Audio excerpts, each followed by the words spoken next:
Send it back to y'all because ain't nobody here. I'm going back home. I'm going back to my bed and I'm going to sleep. News Center 16's Joshua Short is inside the UP Mall, where the doors will be opening in just under an hour from now. Josh, how are things going? Well, you know what, Alex? I thought I was going to be inside, and apparently I'm stuck outside because security reasons and all that other rigmarole. So really an uphill battle to try to make sure voters don't stay home if you're Democrats. Yeah, that's it. And the problem for Democrats, too, the lack of enthusiasm about the election. There's clearly a lack of enthusiasm about the president himself, because we asked primary voters on the Democratic side, do you want options next year besides Biden? 59% said yes, they do.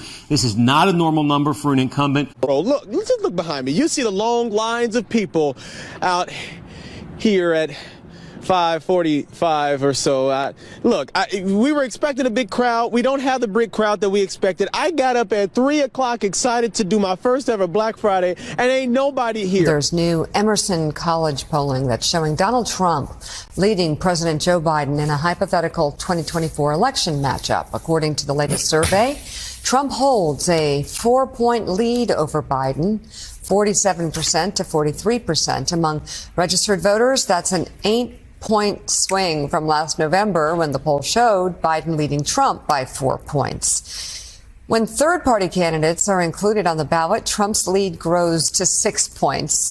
I am literally upset right now. I don't know why people did not wake up. They had too much food. I don't know what the deal is. You got cars coming through, but they're stuck right now in their cars. Nobody's coming out. Yeah, they open their doors at 6 o'clock, but I'm really upset right now. We don't have anybody out here. We got another news crew that I'm not going to name. She's out here. So at the moment, I'm going to send it back to y'all because ain't nobody here. I'm going back home. I'm going back to my bed and I'm going to sleep. It's been okay. The whole situation with Afghanistan is pretty bad. But, we were promised more stimulus checks. Biden, if you're watching this, what's going on with that? Yeah, from the start, Biden just didn't seem like that intellectual. And we have to note 56%. That's the highest disapproval rating for President Biden since he took office. That's significant. I'm going to sleep. Alex, we send it back to you in South Bend. Oh, Josh, I feel bad for you. David says that you're on the wrong side of the mall. So maybe that's what it is. You just got to go to the other side of the mall, and that's where the line is.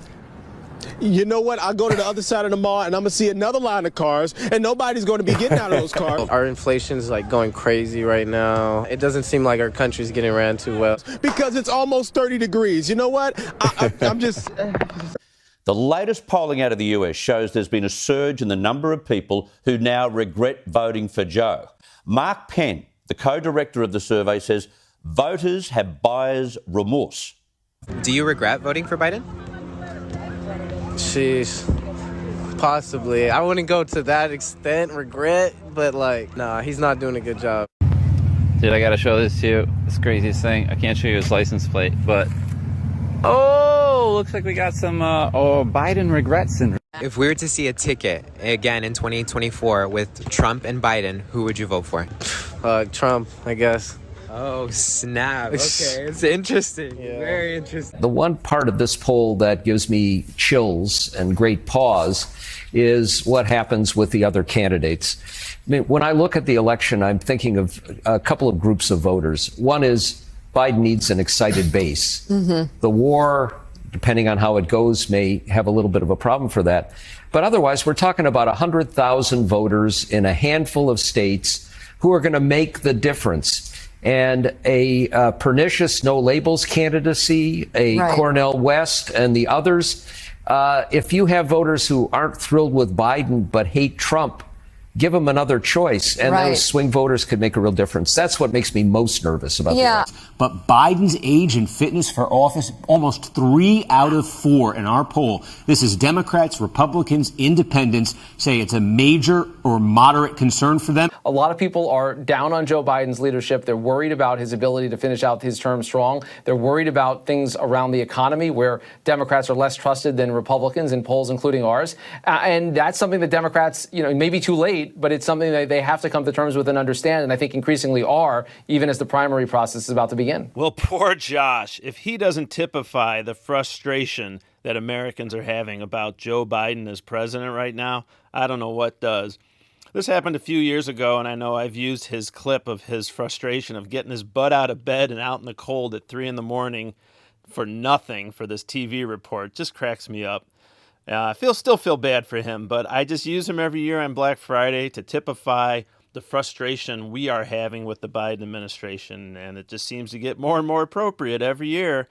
But hopefully things will be changing. You can see all these news clips, which incidentally are from liberal news sources, looking like they're getting pretty concerned as well. So good times ahead, let's hope. Have a great Black Friday and have a great Christmas season, everybody. I'm just.